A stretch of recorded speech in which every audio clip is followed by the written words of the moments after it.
Hey guys, and welcome back to Mormonade. We're sorry we didn't post a video last week. We both were under the weather and feeling pretty sick, and you didn't want to be a part of that. We received a question on one of our videos a few weeks ago, and it was saying that 9 out of 10 first Mormon prophets made racist quotes that would make the KKK blush.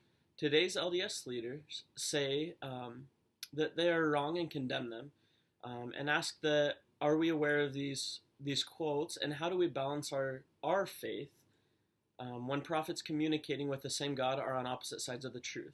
This is something we've been thinking a lot about over the last few weeks, and we've kind of talked together about it. And because it's a sensitive subject and one that many people, both members or Mormons and non-Mormons, have had problems with and questions about. But before we can answer this question, we're going to give a little bit of background on the root of this issue for those of you who aren't familiar or may not know about it. This is a very, very shortened version.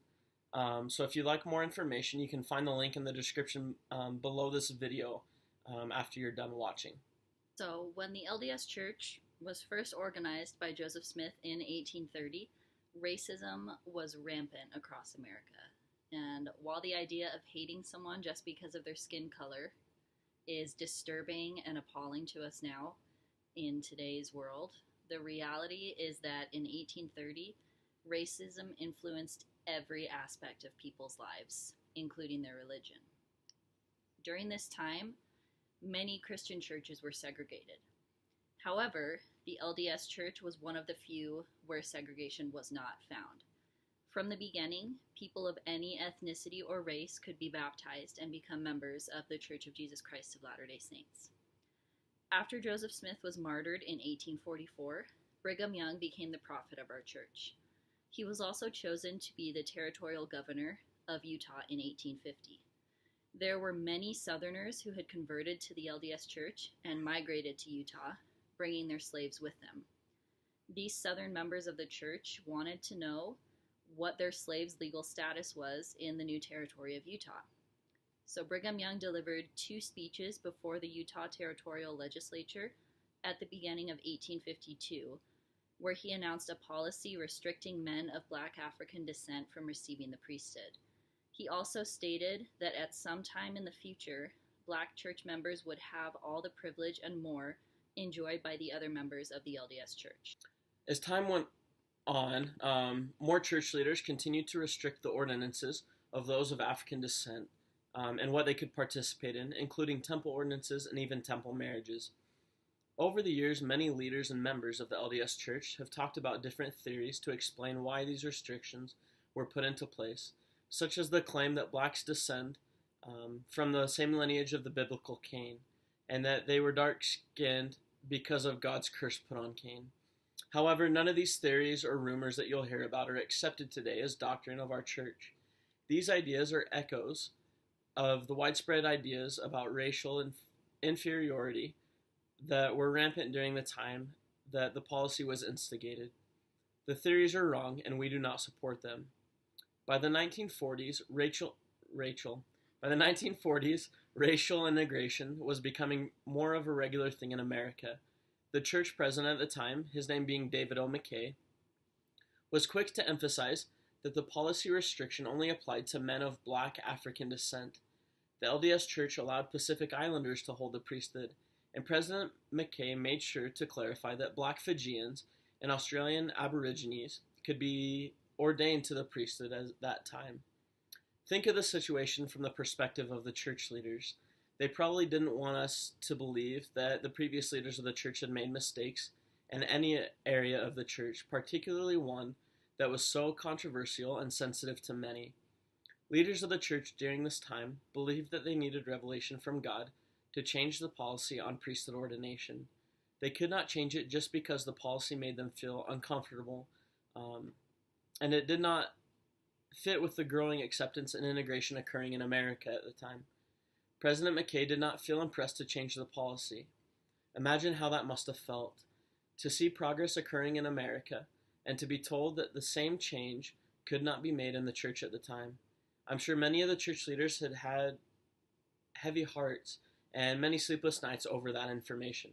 As the church grew worldwide, the importance and central focus of missionary work to go ye therefore and teach all nations didn't seem to fit with the restriction of priesthood power and temple restrictions.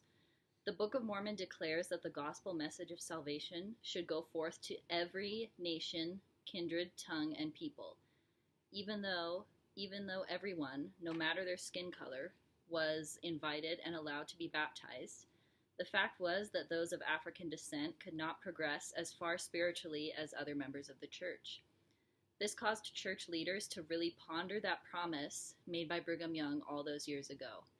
In 1978, after spending hours in the temple seeking guidance, President Spencer W. Kimball, his counselors, and members of the Quorum of the 12 Apostles received the revelation they were waiting for. He has heard our prayers and by revelation has confirmed that the long-promised day has come.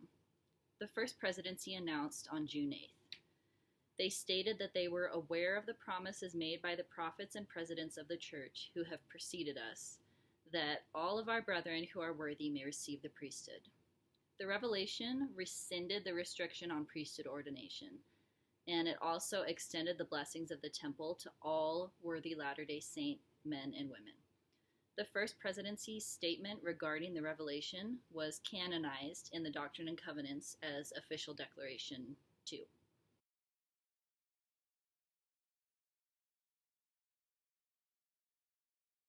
This revelation on the priesthood, as it's usually called in the church, was a landmark revelation and a historic event. Gordon B. Hinckley was in a temple on that day and said, "There was a hallowed and sanctified atmosphere in the room. For me, it felt as if a conduit opened between the heavenly throne and the kneeling, pleading prophet of God who was joined by his brethren. Every man in that circle, by the power of the Holy Ghost, knew the same thing. Not one of us who was present on that occasion was ever quite the same after that, nor has the church been quite the same." The question we received asked, how do we balance our faith on this subject? And I think that's a really important question for every member of the church to consider.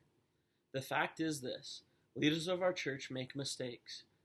I know that's a harsh statement to say, but hear us out. In a talk by President Dieter F. Uchtdorf, one of the current leaders of our church, he spoke a little bit about the fact that church leaders in the past have made mistakes and done things that were not in harmony with our values, principles, or doctrine. He continued to say, "God is perfect and his doctrine is pure, but he works through us, his imperfect children, and imperfect people make mistakes." Oh, just like President Uchtdorf talked about, the gospel of Christ is perfect, but the people who attempt to follow it are not. I'm sure we've all had experiences where someone who has the right intentions has said or done something to us that has ended up really hurting or upsetting us. Do we hate that person because they accidentally hurt us? A reasonable person would probably say no. One of the central principles in the LDS Church is faith. Faith means that even when things are confusing and difficult, and we can't completely see the reasoning behind something, we push forward and hold on to the things that we know are true. We have to ask ourselves, do we believe that the LDS Church has the full gospel of Jesus Christ? Do we believe in the Book of Mormon? Do we believe that the leaders of our church were called by God? If we can answer yes to any of these questions, then everything else falls into place. We can't pick or choose pieces of the gospel that we want to believe. It's an all or nothing kind of thing. We either believe or we don't.